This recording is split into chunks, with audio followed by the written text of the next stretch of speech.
My dear friend, my name is Madhav Misra and I am going to teach you Delhi Saltanat. Today's topic is Delhi Saltanat 1206 to 1526. I will cover the incident that will happen in from 1206 to 1526. मैं आपको बता दूं कि मैंने एक history का series चालू किया था जिसमें सबसे पहले मैंने 1919 से लेकर 1947 तक भारतीय स्वतंत्रता संग्राम द इंडियन नेशनल मूवमेंट का एक सीरीज़ चलाया था जिसमें 2 वीडियो हैं। मैं उसका लिंक डिस्क्रिप्शन में डाल दूंगा और आप उसे ज़रूर देखें, क्योंकि मैंने जो भी ये हिस्ट्री का सीरीज़ चलाया है, जैसे अभी मैंने दिल्ली सल्तनत को स्टार्ट किया, इसके भी 2 पार्ट होंगे और मैं इसमें ईजी और सिंपल वे से सिर्फ कहानियाँ सुनाता हूँ। आपको सिर्फ करना क्या है कि आप गौर से वीडियो को देखिए, ध्यान से वीडियो को देखिए। मैं आपको गारंटी देता हूँ आपको किसी भी ईस्वी को, किसी भी कंसेप्ट को याद करने की ज़रूरत नहीं पड़ेगी।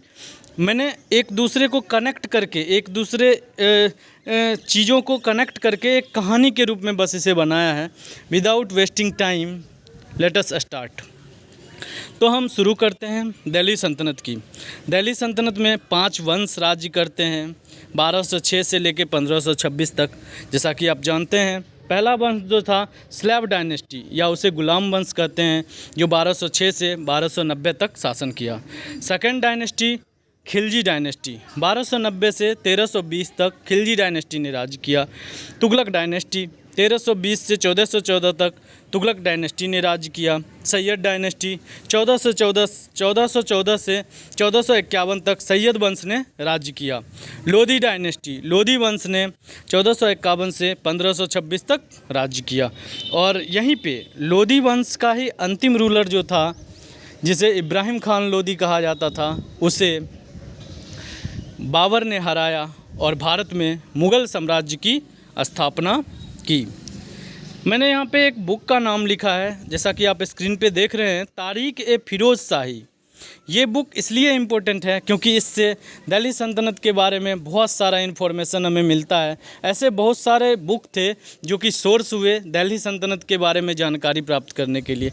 यहाँ पे क्वेश्चन पूछा जाता है कि तारीख ए फिरोज़ शाही की रचना किसने की, तो आपके सामने आंसर है जियाउद्दीन बर्नी। आगे बढ़ते हैं हम स्लेव डायनेस्टी की तरफ। स्लेव डायनेस्टी जिसका टाइमिंग माना जाता है 1206 टू 1219 और इसका पहला शासक होता है कुतुबुद्दीन ऐबक। मोहम्मद गोरी 1206 ईस्वी में मर जाता है। कुतुबुद्दीन ऐबक जो कि मोहम्मद गोरी के इंडियन प्रोविंस का, मोहम्मद गोरी का बहुत सारे जगहों पे शासन था, जिसमें से इंडियन प्रोविंस का जो हेड था वो कुतुबुद्दीन ऐबक था। मोहम्मद गोरी की मृत्यु के बाद 1206 ईस्वी में कुतुबुद्दीन ऐबक खुद को दिल्ली का सुल्तान घोषित करता है और वह चूँकि मोहम्मद गोरी का गुलाम था, इसीलिए उसने अपने वंश का नाम गुलाम वंश रखा।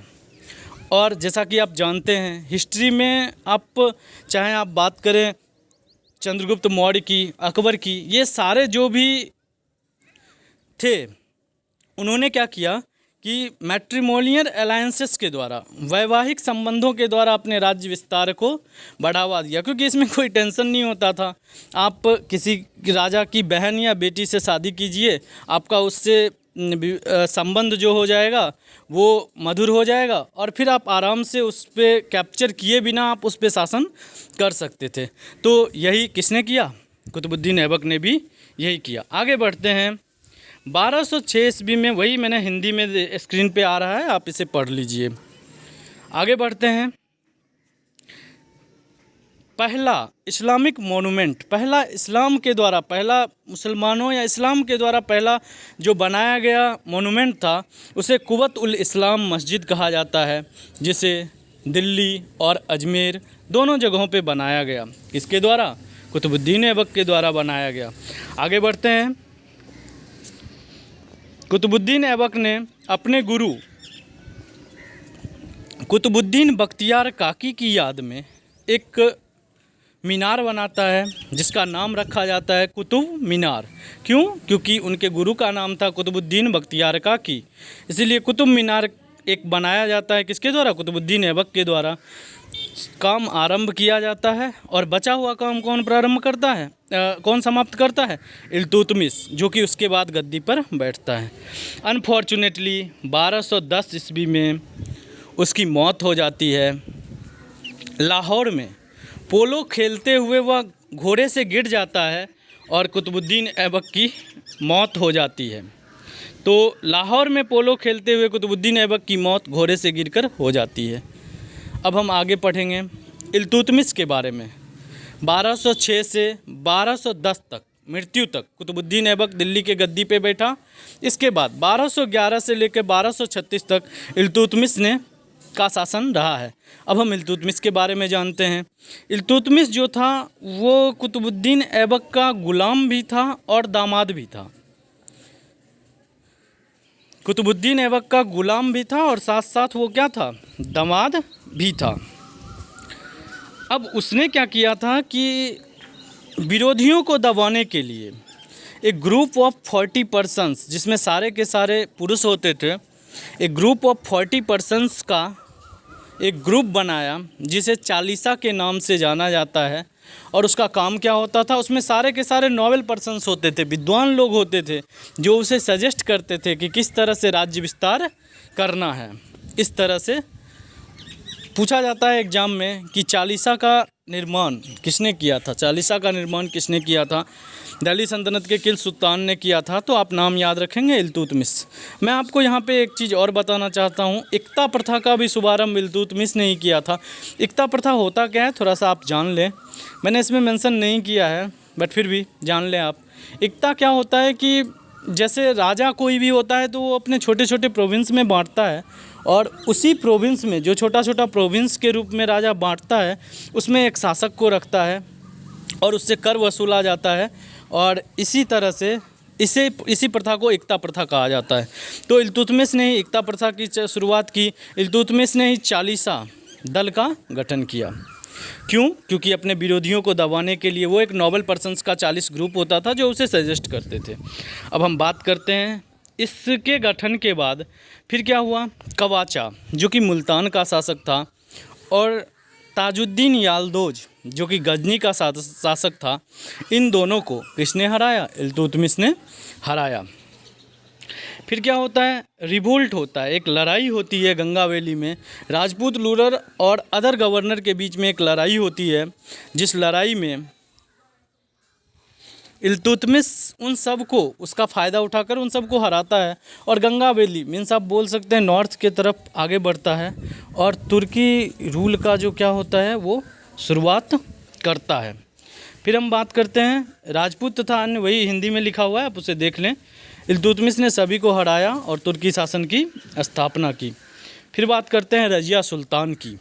यहाँ पे कुछ इंटरेस्टिंग कहानी के रूप में बनता है, क्योंकि रजिया सुल्तान सिर्फ पहली और आप बोल सकते हैं कि सिर्फ सिंगल वही एक ऐसी लेडी थी जिसने क्या किया, दिल्ली सल्तनत पे राज्य किया। वो बहुत ही बोल्ड थी और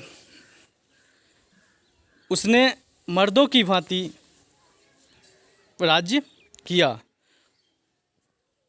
इसके लिए मैं आपको थोड़ा सा कहानी इसका सुनाता हूँ, जिससे आपको आसानी से समझ में आए कि रजिया सुल्तान का कार्यकाल 1236 से 1240 तक तो रहा, लेकिन इसमें बहुत सारे प्रॉब्लम आए जिसने एक लेडीज होते हुए इसने सामना किया। इल्तुतमिश जिसके 4 बेटे थे वो चारों अयोग्य थे। उसने रजिया सुल्तान, अपनी बेटी रजिया सुल्तान को ही अगला उत्तराधिकारी बनाया था।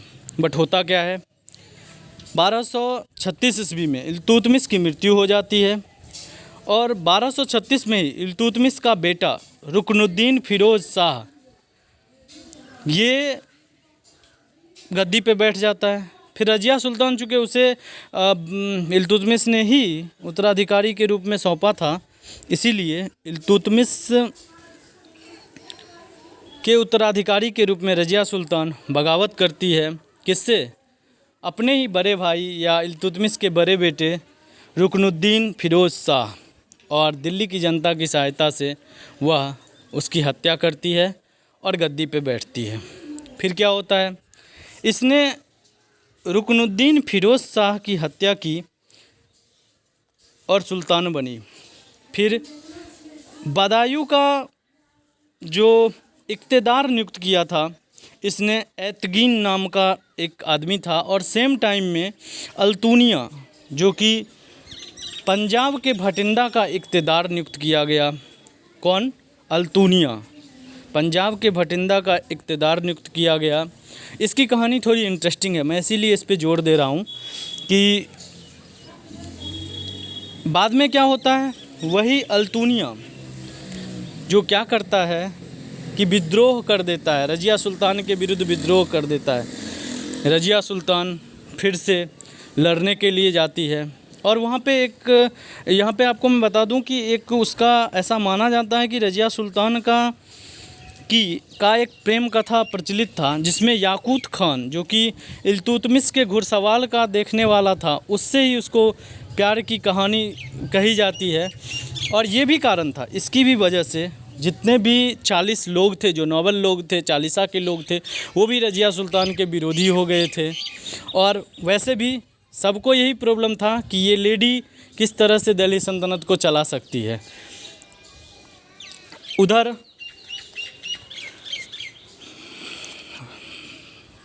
अल्तूनिया जो कि पंजाब के भटिंडा का इक़्तेदार था, वो विद्रोह कर चुका था। रज़िया सुल्तान अपने बॉयफ्रेंड ही बोल सकते हैं, याकूत खान के साथ वो जाती है कहाँ पे, अल्तूनिया से लड़ाई करने के लिए। बस दुर्भाग्यवश याकूत खान जो उसका प्रेमी था वो मारा जाता है, और अल्तूनिया रज़िया सुल्तान को बंदी बना लेता है। रज़िया सुल्तान को उसने 2 ही शर्तें रखी, या तो आप दिल्ली का राज्य मुझे सौंप दो या मुझसे विवाह करो। रज़िया सुल्तान ने दिल्ली की राजगद्दी बचाने के लिए उससे विवाह का प्रस्ताव स्वीकार किया। और फिर क्या होता है कि जब वो रज़िया लौटते रहती है, हाँ, तब तक यहाँ दिल्ली पे बहराम शाह जो कि उसका दूसरा भाई था, रुकनुद्दीन फिरोज़ शाह बड़ा भाई था, उससे छोटा भाई जो बहराम शाह था, रज़िया सुल्तान का भाई, वो गद्दी पे बैठ जाता है। और चूँकि वो अपनी तरफ 40 जो चालीसा के लोग थे उसको अपनी तरफ कर लिया था, इसीलिए उधर से लौटते वक्त, अल्तूनिया और रज़िया सुल्तान के लौटते वक्त, जब वो भटिंडा वो युद्ध के बाद वो लौट रहे थे दिल्ली की तरफ, तो रास्ते में ही ये 40 जो नॉवेल थे ये षड्यंत्र रचते हैं और उसको रात में ही मार देते हैं। इसीलिए अपने गीत भी सुना होगा, रज़िया गुंडों में फंस गई, इस तरह का जो गाना है वो इसी से लिया गया है कि वो वहाँ पे कुछ लोगों ने उनसे क्या कर दिया, मार दिया। फाइनली 1940 में रज़िया की मृत्यु हो जाती है। तो हम आगे बढ़ते हैं। अब देखिए स्क्रीन पे यही कहानी आपको मिलेगा। Razia Sultan came to the throne after his father Iltutmish died in the 1236, और वो बहुत ही ज़्यादा अपोजिशन का फेस करती है, चालीसा के लोगों के द्वारा विरोधी दल का सामना करना पड़ता है। फिर उसने सरहिंद या फिर भटिंडा, पंजाब के भटिंडा के गवर्नर के रूप में अल्तूनिया को नियुक्त किया, और इसीलिए मैंने लिखा है कि she later married Altunia to recover throne. वो अपने गद्दी को ही हासिल करने के लिए अल्तूनिया से क्या करती है, विवाह करती है, लेकिन बाद में चालीसा के लोगों के द्वारा उसकी मृत्यु कर दी जाती है। यहाँ पे गलती से लिखा गया है 1940, आप इसे 1240 लिख लीजिए। यहाँ पे गलती से 1940 लिखा गया है, 1240 में रज़िया सुल्तान की मृत्यु हो जाती है। अब आगे रज़िया सुल्तान की मृत्यु के बाद उसका एक भाई जिसे नसरुद्दीन महमूद कहा जाता है, देखिए कितना में मृत्यु हुआ है, 1240 ईस्वी में रज़िया सुल्तान की मृत्यु होती है, और 1265 ईस्वी में अगला मुख्य शासक बलबन गद्दी पे आता है। तो इसके बीच में कौन रहा, तो वो रज़िया सुल्तान का ही एक छोटा भाई था नसरुद्दीन महमूद, जो कि यंगेस्ट सन ऑफ इल्तुतमिश था। उसने गद्दी को संभाला, बट वो पूरी तरह से प्लेजर लविंग था। प्लेजर लविंग हिंदी में सीधे शब्दों में कहें तो वो अय्याश था और वो कमज़ोर भी था। तो उसने क्या किया था कि अपना सारा पावर अपने प्रधानमंत्री बलबन गियासुद्दीन बलबन को अपनी सारी शक्तियां उसी के हाथों में दे दी थी। और बलबन ने भी लगभग 1240 के बाद से लेकर 1265 के बीच में लगभग 20 साल तक नसरुद्दीन महमूद के राज्यपाट को संभाला। और फिर नसरुद्दीन महमूद के मृत्यु के बाद बलबन गद्दी पे बैठता है। कार्यकाल कब से चालू होता है? 1265 से। बलबन ने क्या किया? सबसे पहला काम बलबन ने जो किया, उसने आर्मी को ऑर्गेनाइज किया और नॉर्थ वेस्ट की तरफ कूच कर दिया। क्यों? क्योंकि नॉर्थ वेस्ट की तरफ मंगोल का आक्रमण बहुत ही ज़्यादा हो रहा था। मंगोल आक्रमणकारी की समस्या बहुत ही ज़्यादा थी। और फिर बलबन का एक और मुख्य काम था, बलबन ने फिर चालीसा दल को इम्पोर्टेंट नहीं समझा और उसने चालीसा दल को समाप्त कर दिया।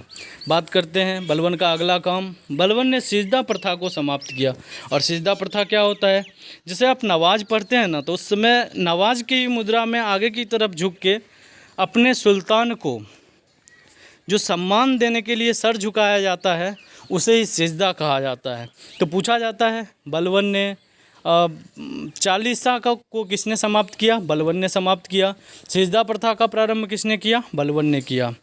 फिर हम आगे बढ़ते हैं खिलजी डायनेस्टी की तरफ। खिलजी डायनेस्टी का कार्यकाल 1290 से 1320 के बीच में खिलजी डायनेस्टी का कार्यकाल माना जाता है। जलालुद्दीन खिलजी, जिसका कार्यकाल 1296 से 1296 नहीं, सॉरी, यहाँ पे 1290 होगा। 1290 से 1296 तक जलालुद्दीन खिलजी का कार्यकाल रहता है।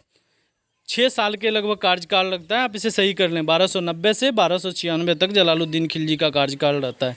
अब जितने भी बलबन के ग्रैंडसन, आप देख रहे हैं गैप हो रहा है बीच में, तो उस गैप में बलबन के जो भी ग्रैंडसन थे वो सारे राज्य करते हैं, बट वो सब अयोग्य होते हैं। और लास्टली गुलाम वंश समाप्त होता है और जलालुद्दीन खिलजी ने बलबन के पोते की हत्या करके 1290 ईस्वी में खिलजी डायनेस्टी की स्थापना की। खिलजी डायनेस्टी की स्थापना करने के बाद उसका एक भतीजा होता है जिसका नाम अलाउद्दीन खिलजी था।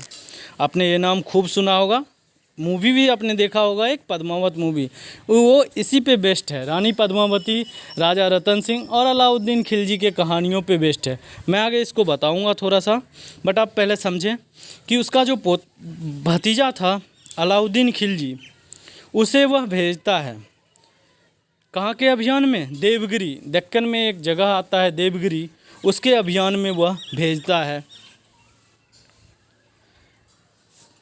फॉर्चुनेटली वह विजयी होता है। उसका जो नेफ्यू है वो क्या होता है? विजयी होता है।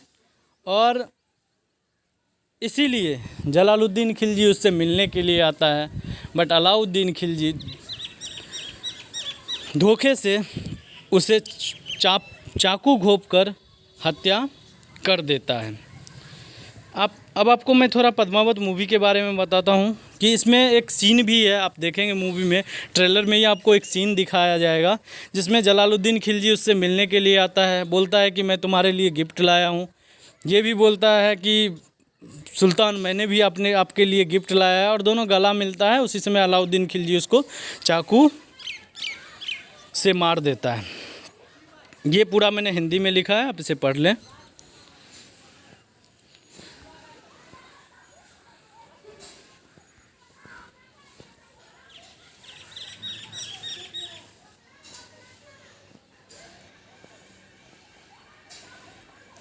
अब फिर अलाउद्दीन खिलजी का शासनकाल आता है 1296 टू 1316। अलाउद्दीन खिलजी का शासनकाल आता है। इसमें अलाउद्दीन खिलजी जो था वो खुद को बहुत ही बड़ा बनने का सपना, मतलब सेकंड सिकंदर बनने का सपना देखता है, जिसके लिए उसे बहुत सारे रुपयों की आवश्यकता होती है। इसी चीज़ को पूरा करने के लिए वो वेल्थ को बढ़ाता है। वेल्थ मतलब टैक्स टैक्स इम्पोज करता है वेल्दियर पर्सन पे, अमीर लोगों पे। और वह price of the food grain, जो भी अनाज होते हैं उसके मूल्य को बढ़ाता है, अनाज के मूल्य को निर्धारित करता है, कपड़ों के मूल्य को निर्धारित करता है, और जितने भी इसेंशियल कमोडिटीज़ होते हैं उन सभी चीज़ों के मूल्य को निर्धारित करता है। और the merchant has to sell all the commodities at fix rate, व्यापारियों को उसी फिक्स रेट पे सारे सामान को, आवश्यक वस्तुओं को सेल करना था। ऐसा इसने क्यों किया? एक्चुअली इसने अपने फ़ायदे के लिए किया था कि इसे बड़े सेना की आवश्यकता थी, सेना को खाना देना पड़ता है, भोजन देना पड़ता है, तो उसके लिए इसे बाज़ार पे नियंत्रण करना आवश्यक था। और इसे ही अलाउद्दीन खिलजी का बाज़ार मूल्य नीति कहा जाता है। आप इसे पढ़ सकते हैं, मैंने हिंदी में लिखा है।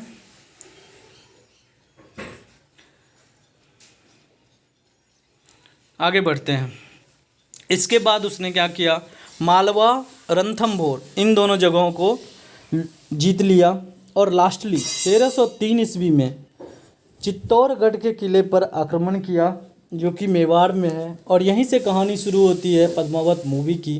राजा रतन सिंह, जो कि वहाँ के राजा थे, उनको हरा देता है और इसे वहाँ की रानी पद्मावती पे एक अट्रैक्शन होता है और वो चाहता है कि रानी पद्मावती उसके साथ रहे, और इसके लिए वो आक्रमण करता है। राजा रतन सिंह हार जाते हैं, पर वहाँ की राजपूत महिलाओं ने जौहर किया। अब जौहर क्या होता है? किसी और के हाथों जाने से बेहतर वहाँ की औरतों ने एक साथ आग में कूदकर जान दे दिया। ये कहानी क्या कहलाता है? जौहर का कहलाता है। आप मूवी एक बार देख लीजिए, आपको सारी बात अच्छे से समझ में आ जाएगी। फिर हम आगे बढ़ते हैं। हिंदी में ये लिखा हुआ है, आप इसे देख सकते हैं। अलाउद्दीन खिलजी पहला सुल्तान था जिसने साउथ की तरफ आगे बढ़ा। आपने देखा, सबसे पहले ही उसने देवगिरी, जो कि दक्कन का पार्ट था, और आप भूगोल में पढ़े होंगे डेक्कन प्लेट्यू जो भी आता है वो लगभग साउथ इंडिया का पार्ट होता है। तो डेक्कन के पार्ट पे इसने क्या किया था? आक्रमण किया था, और सबसे पहला शासक था जिसने साउथ इंडिया की तरफ कदम बढ़ाया। और आगे इसने क्या किया? मलिक काफूर को, जो कि इसका प्रधान सेनापति था, इसे डेक्कन कॉन्कर करने के लिए नियुक्त किया। अलाउद्दीन खिलजी, वही हिंदी में लिखा हुआ है, आप देख सकते हैं, डेक्कन विजय के लिए भेजा। और होता क्या है फिर? 1303 ईस्वी से लेकर 1313 ईस्वी में मलिक काफूर के नेतृत्व में देवगिरी के यादव, वारंगल के काकातिया, ये सब शासक के नाम हैं। देवगिरी के यादव, वारंगल के काकातिया, द्वार समुद्र के होयसलाओं और मदुरै के पांड्या, इन सब को हरा दिया जाता है और अलाउद्दीन खिलजी का जो शासन था उसके अंतर्गत कर लिया जाता है। अब सबसे ज़्यादा मंगोल का तो आक्रमण पहले भी हुआ था, लेकिन सबसे ज़्यादा आक्रमण किसके शासनकाल में मंगोल का हुआ है? अलाउद्दीन खिलजी के शासनकाल में बहुत ज़्यादा आक्रमण हुआ है। बट अलाउद्दीन खिलजी ने उन सब को निरस्त कर दिया, मुंह की खानी पड़ी। अलाउद्दीन के शासनकाल में मंगोलों ने कई बार आक्रमण किए, लेकिन उसे मुंह की खानी पड़ी। आगे के पॉइंट को हम पढ़ते हैं। अलाउद्दीन का एम्पायर मतलब राज्य ऐसा माना जाता है कि अशोक की तरफ फैल गया था, क्योंकि नॉर्थ तो अपने अंदर था दिल्ली का एरिया, और साउथ के भी तरफ ये कदम बढ़ा चुका था। तो इसका जो एरिया था वो बहुत ही बड़ा हो जाता है। और लास्ट रूलर जो होता है खिलजी डायनेस्टी का, अलाउद्दीन खिलजी के बाद लास्ट रूलर की बात करते हैं, खुसरो खान, जिसको गाजी मलिक नाम के आदमी ने मार डाला। और गाजी मलिक की बात करेंगे अगले तुगलक वंश में, तो ये आप पढ़ लीजिए। खिलजी वंश के अंतिम शासक खुसरो खान को कौन मर्डर करता है? गाजी मलिक। अब आगे हम बढ़ते हैं तुगलक डायनेस्टी। तुगलक डायनेस्टी कब से कब तक स्टार्ट होता है? 1320 ईस्वी से 1414 ईस्वी में गाजी मलिक जो कि खुद को ही उपाधि देता है, किसको मारने के बाद, खुसरो खान को मारने के बाद दिल्ली के गद्दी पे बैठता है और खुद को गियासुद्दीन तुगलक के नाम से नाम देता है, तुगलक शाह, और तुगलक वंश का स्थापना करता है। कितना ईस्वी में? 1320 ईस्वी में। वह मर जाता है 1325 ईस्वी में। कैसे? उसके ही स्वागत के लिए एक पवेलियन बनाया गया था जो कोलैप्स हो जाता है और उसकी मौत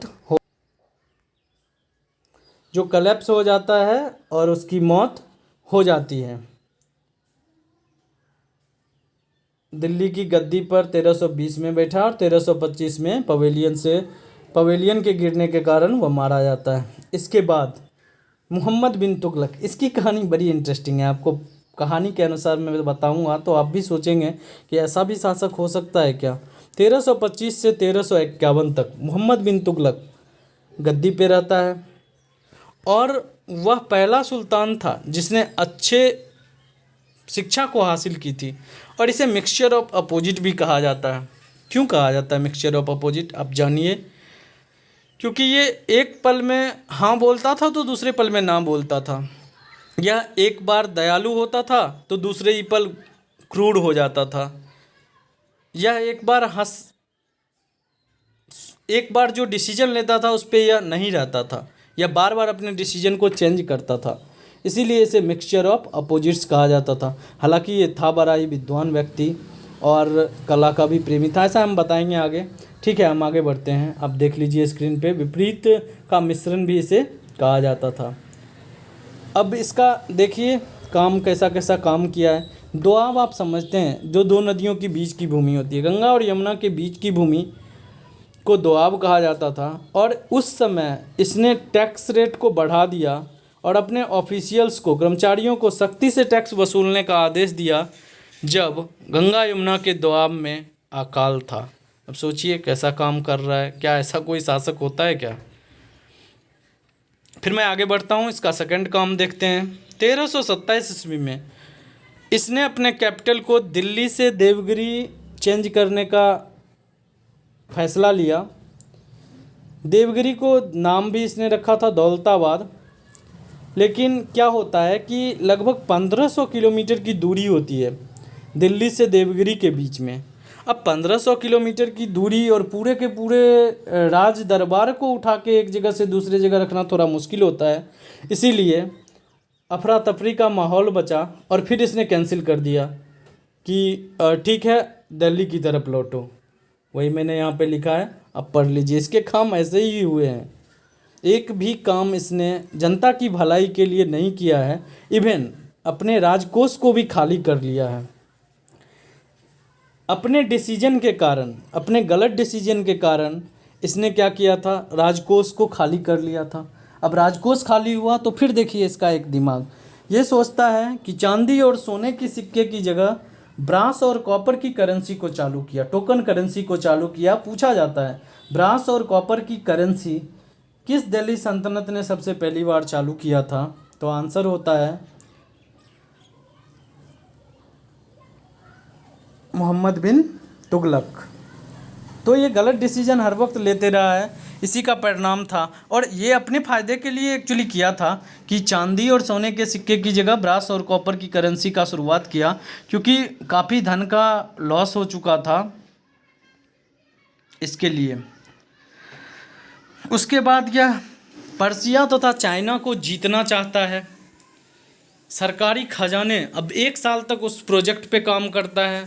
पर्सिया तथा चाइना को जीतने के प्रोजेक्ट पर 1 साल तक काम करता है और फिर जब देखता है कि सरकारी खजाना खाली हो रहा है, सरकारी खजाना पर बोझ पड़ रहा है, फिर उसने इस डिसीजन को भी क्या कर दिया, वापस कर दिया।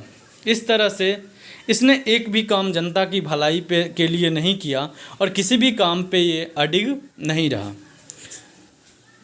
वैसे तो मोहम्मद बिन तुगलक का कार्यकाल अच्छा नहीं था, लेकिन फिर भी यह एक विद्वान था, आर्ट लविंग था और म्यूजिक का भी बहुत ही फेमस था। इसकी मृत्यु हो जाती है 1351 ईस्वी में, इसकी मृत्यु हो जाती है। और इसकी मृत्यु के बाद बदायूनी लिखता है कि the sultan was free from people and they of him.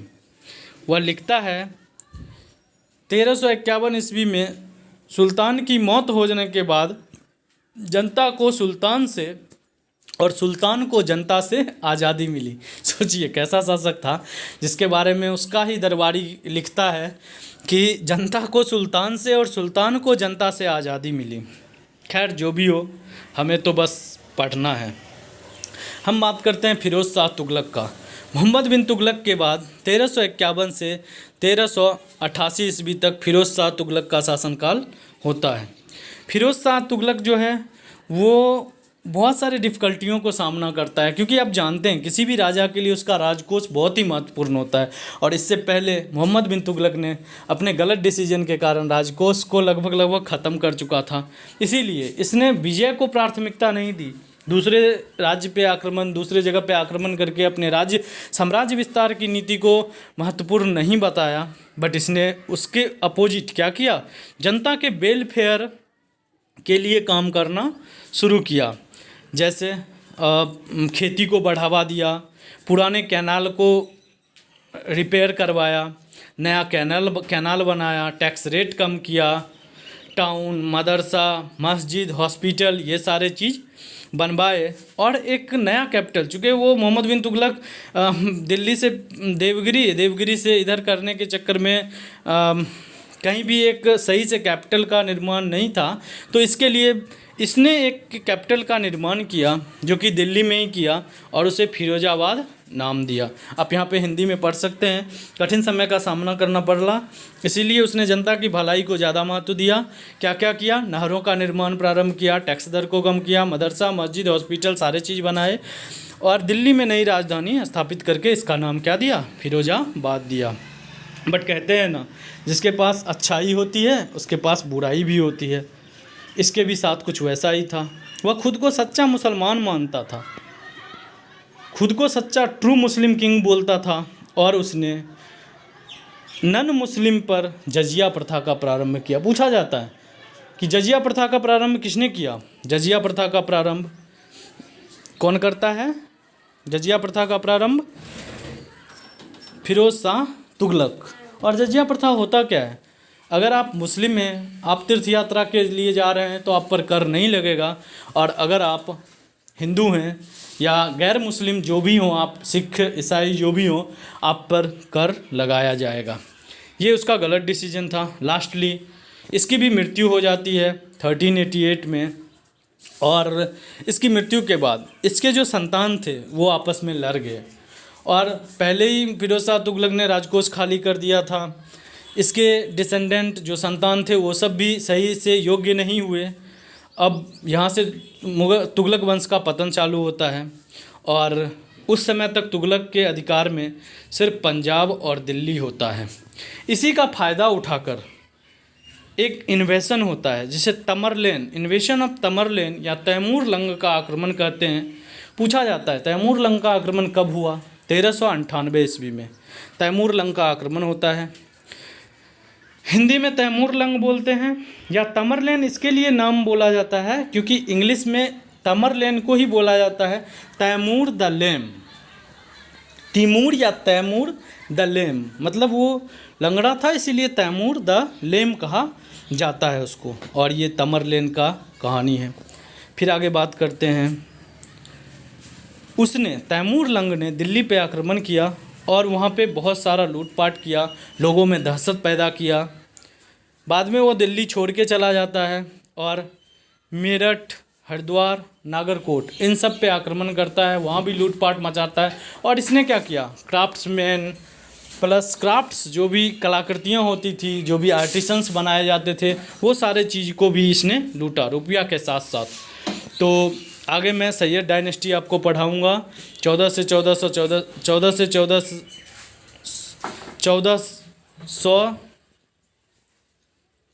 से 1451 तक मैं सैयद डायनेस्टी आपको पढ़ाऊँगा। फिर उसके बाद लोधी वंश पढ़ाऊँगा जिसमें 1451 से 1526 तक। फिर उसके बाद बाबर आ जाता है, किसको? इब्राहिम खान लोधी को बाबर मार के बाबर आ जाता है और बाबर मुग़ल साम्राज्य की स्थापना करता है। ये एक सीरीज ऑफ वीडियो होगा दिल्ली सल्तनत के लिए। मैंने ये पहला वीडियो है, अब इसका सेकंड पार्ट भी मैं बहुत ही जल्द शाम तक मैं डाल दूंगा, दिल्ली सल्तनत का सेकंड पार्ट। आप इसे देखें, आपको करना क्या है, आप गौर से सिर्फ इसे देखिए और सुनिए, आपको याद होगा और आपके एग्ज़ाम में क्वेश्चंस बनेंगे, इसकी गारंटी मैं देता हूँ। अगर आपको ये वीडियो अच्छा लगे तो आप शेयर करें, वीडियो शेयर करें, लाइक करें और चैनल को सब्सक्राइब करें तथा नोटिफिकेशन बेल को दबा लें, क्योंकि मैं ये सीरीज कंटिन्यू रखूँगा अभी और बहुत जल्द ही बहुत सारे वीडियोज़ मैं डालूँगा। मैं सोच रहा हूँ कि दिल्ली सल्तनत के बाद अगर आप लोगों का लाइक अच्छा आए तो मैं मुग़ल साम्राज्य को भी स्टार्ट करूँगा और उसको भी कंप्लीट करूँगा। जैसा कि मैंने आपको बताया, इससे पहले मैंने 2 वीडियो डाले हैं। आप मेरे चैनल को सब्सक्राइब करके प्लेलिस्ट में जाके आप देख सकते हैं, वहाँ पे 2 वीडियो है, एक है और यहाँ पे लिंक में भी मैंने डिस्क्रिप्शन में उस लिंक को डाल रखा है। 2 वीडियोज़ मैंने पार्ट 1 और पार्ट 2 1919 से 1930 तक एक में कवर किया है और 1930 से 1947 तक एक में कवर किया है, और एक मैंने एक्स्ट्रा वीडियो बनाया है जो कि क्रांतिकारियों के लिए, हमारे क्रांतिकारियों का योगदान क्या है। क्योंकि जब हम ये ईस्वी वाइज कवर कर रहे थे तो उसमें कुछ क्रांतिकारियों के बारे में ज़्यादा इन्फॉर्मेशन नहीं आ पाया, तो उसके लिए मैंने एक अलग से वीडियो बनाया है, द रिवॉल्यूशनरीज, क्रांतिकारियों का योगदान, वो भी आप देखें। मैं एक बार फिर से कहना चाहूँगा, आप चैनल को सब्सक्राइब करें, वीडियो को लाइक करें तथा जितना हो सके उतना शेयर करें। मिलते हैं बहुत ही जल्द दिल्ली सल्तनत के पार्ट 2 में।